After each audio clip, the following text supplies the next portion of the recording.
PM Modi का mission south India आज भी रहेगा जारी। केरल के पलक्कड़ में रोड शो और तमिलनाडु के सेलम में रैली करेंगे।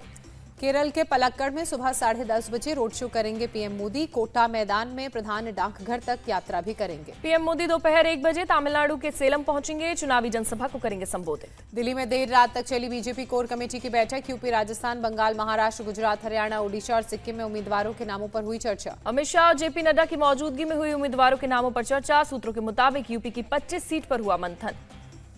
यूपी की सीटों पर चर्चा के दौरान सीएम योगी और दोनों डिप्टी सीएम केशव प्रसाद मौर्य और ब्रजेश पाठक भी रहे मौजूद। बृजभूषण शरण सिंह, संतोष गंगवार और वरुण गांधी का कट सकता है टिकट। सूत्रों के मुताबिक मेनका गांधी को रायबरेली से बीजेपी बना सकती है उम्मीदवार। मैनपुरी सीट से मुलायम सिंह यादव की छोटी बहू अपर्णा यादव को मिल सकता है टिकट। बीजेपी सहयोगी पार्टी अपना दल को मिर्जापुर और सोनभद्र से दे सकती है टिकट। सूत्रों के मुताबिक ओम प्रकाश राजभर ने एक और सीट की डिमांड की है। सूत्रों के मुताबिक बीजेपी हरियाणा से रेसलर योगेश्वर दत्त को दे सकती है टिकट। एक्टर रणदीप हुड्डा को भी चुनावी मैदान में उतारा जा सकता है। महाराष्ट्र में एनडीए का सीट शेयरिंग फॉर्मूला फाइनल। सूत्रों के मुताबिक 48 सीटों में से 31 सीटों पर बीजेपी लड़ेगी चुनाव। शिवसेना शिंदे गुट को 13 सीट और एनसीपी अजित पवार गुट को 4 सीटें दी गई हैं। आज दिल्ली में होने वाली बैठक के बाद होगा औपचारिक ऐलान।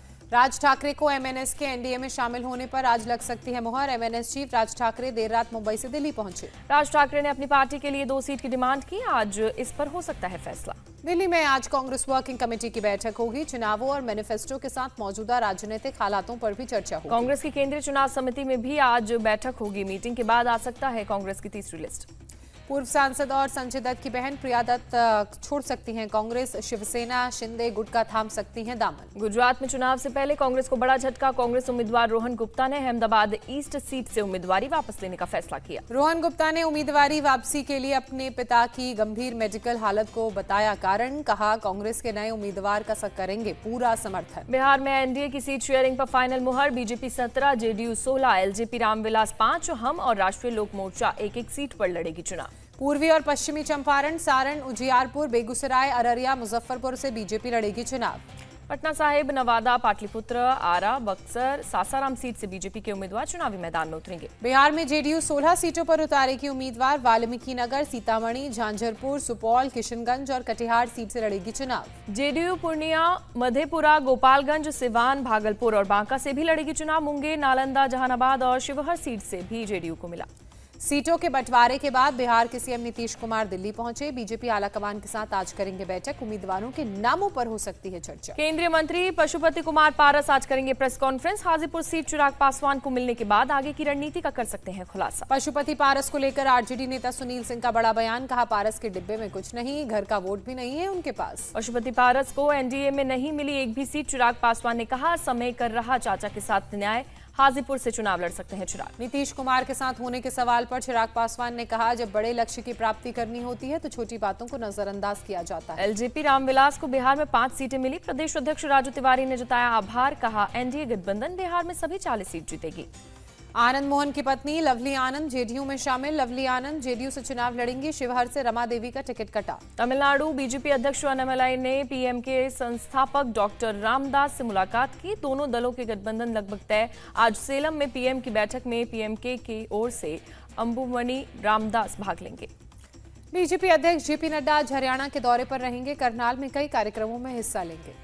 लोकसभा चुनाव से पहले चुनाव आयोग का बड़ा एक्शन। 6 राज्यों के गृह सचिव हटाए गए। गुजरात, बिहार, झारखंड, हिमाचल, उत्तराखंड के डीजीपी को भी हटाने के आदेश। पश्चिम बंगाल के डीजीपी को हटाने पर टीएमसी नेता कुणाल घोष का आरोप। बीजेपी चुनाव आयोग जैसी संस्था को हथियाने की कोशिश में जुटी। चुनाव आयोग द्वारा 6 राज्यों में गृह सचिवों को हटाने के आदेश पर बोले अजय राय। चुनाव आयोग ने जो कार्रवाई की मैं उसका स्वागत करता हूँ। महाराष्ट्र कांग्रेस अध्यक्ष नाना पटोले ने चुनाव आयोग पर सवाल उठाते हुए गुजरात में 1 जबकि महाराष्ट्र में 5 चरणों में चुनाव हैं, पूछा ऐसा क्यों। बीजेपी ने दिल्ली की सभी 7 सीटों पर जीत का दावा किया। प्रदेश अध्यक्ष वीरेंद्र सचदेवा के साथ सभी उम्मीदवारों के प्रेस कॉन्फ्रेंस। वीरेंद्र सचदेवा ने कहा हम दिल्ली की सभी 7 लोकसभा सीटें जीतेंगे। पीएम मोदी तीसरी बार पीएम बनेंगे। दिल्ली सरकार में मंत्री सौरभ भारद्वाज का बीजेपी पर तंज। कहा 2014 और 2019 में दिल्ली में चुने गए बीजेपी के 7 सांसद फिर भी बता नहीं सकते 10 साल में क्या किया।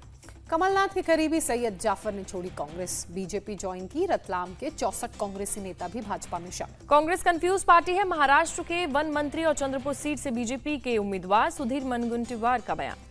उमर अब्दुल्ला ने सुप्रीम कोर्ट का शुक्रिया करते हुए कहा, उनके आदेश के मुताबिक जम्मू कश्मीर में विधानसभा चुनाव 30 सितंबर से पहले कराए जा सकते हैं। पंजाब बीजेपी अध्यक्ष सुनील जाखड़ का दावा, लोकसभा चुनाव को लेकर बड़ी संख्या में लोग बीजेपी ज्वाइन कर रहे हैं, जो बीजेपी के लिए अच्छा संकेत।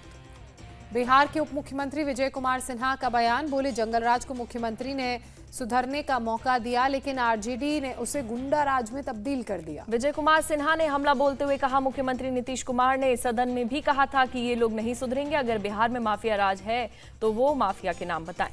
सारण सीट से इंडिया अलायंस की कैंडिडेट हो सकती हैं रोहिणी आचार्य। जन विश्वास महारैली के दौरान रोहिणी का परिचय कराया गया था। आरजेडी नेता सुनील सिंह ने पोस्ट कर लालू से की मांग, रोहिणी आचार्य को सारण से दिया जाए लोकसभा टिकट, ये सभी कार्यकर्ताओं की इच्छा।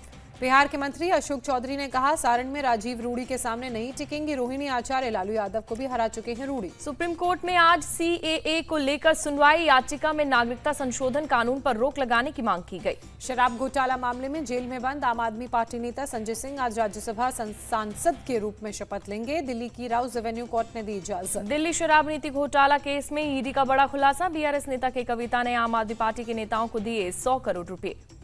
ईडी के मुताबिक नई शराब नीति का फायदा उठाने के लिए के कविता ने सीएम केजरीवाल और मनीष सिसोदिया के साथ मिलकर रची साजिश, होलसेलर्स के जरिए पहुंचाया गया पैसा। केजरीवाल को दिल्ली शराब घोटाला केस में भी मिला नौवां समन, ईडी ने 21 मार्च को पेश होने के लिए कहा।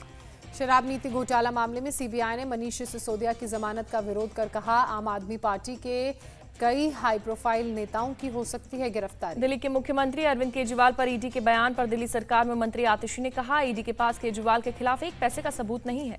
आतिशी ने निशाना साधते हुए कहा, ईडी खुद कोर्ट जाती है, लेकिन ईडी कानून की प्रक्रिया का सम्मान नहीं करती, कोर्ट के फैसले का इंतजार नहीं करती। आतिशी का बयान, कभी मीडिया में बयान देकर, कभी समन भेजकर ईडी अपना असली राजनीतिक रंग दिखा रही है।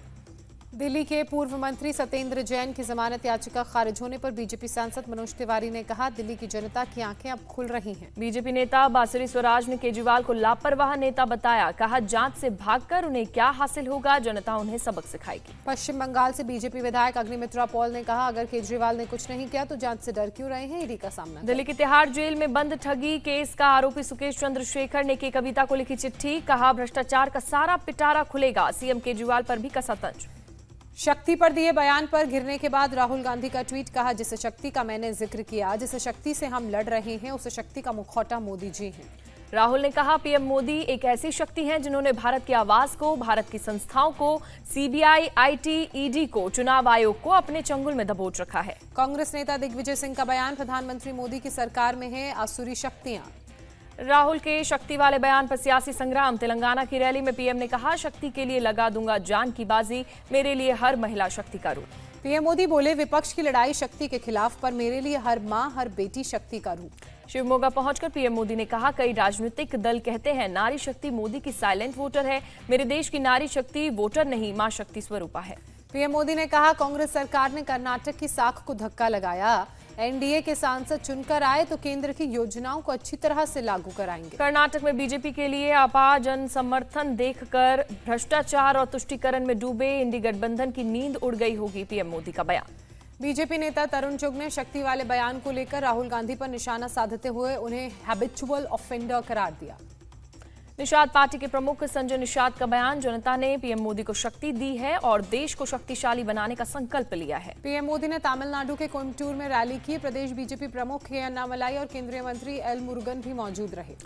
1998 के कोयम्बटूर बम विस्फोट में जान गंवाने वाले लोगों को पीएम मोदी ने दी श्रद्धांजलि, 58 लोगों की हुई थी मौत। पंजाब के होशियारपुर में एक सीनियर कांस्टेबल की हत्या का आरोपी गैंगस्टर राणा मंसूरपुरिया ढेर पुलिस के साथ मुठभेड़ में मारा गया। मंसूरपुरिया पुलिस के मुताबिक सोमवार की शाम पुलिस टीम के घेरे जाने पर गैंगस्टर राणा ने की थी फायरिंग, जवाबी कार्रवाई में गोली लगने से हुई मौत। राणा मंसूरपुरिया पर रविवार को एक सीनियर कांस्टेबल की हत्या का आरोप, पुलिस ने किया राणा पर 25,000 के इनाम का ऐलान। प्रयागराज के मुठीगंज इलाके में एक घर में संदिग्ध परिस्थितियों में महिला की मौत, घर में आग लगने की घटना भी आई सामने। घर से धू धू कर उठी आग की लपटें, आसपास के इलाकों में हड़कंप मचा, पुलिस टीम मौके पर पहुंची। दमकल की टीम ने मौके पर पहुंचकर आग पर पाया काबू, हादसे की वजहों की जांच जारी।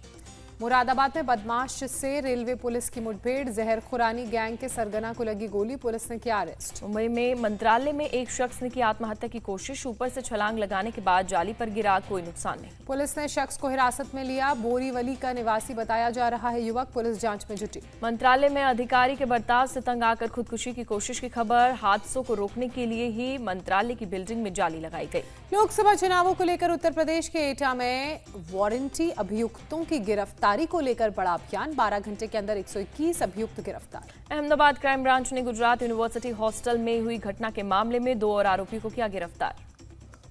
बंगलुरु में अजान के वक्त कुछ लोगों ने एक दुकानदार को पीटा, पुलिस ने एफआईआर दर्ज की।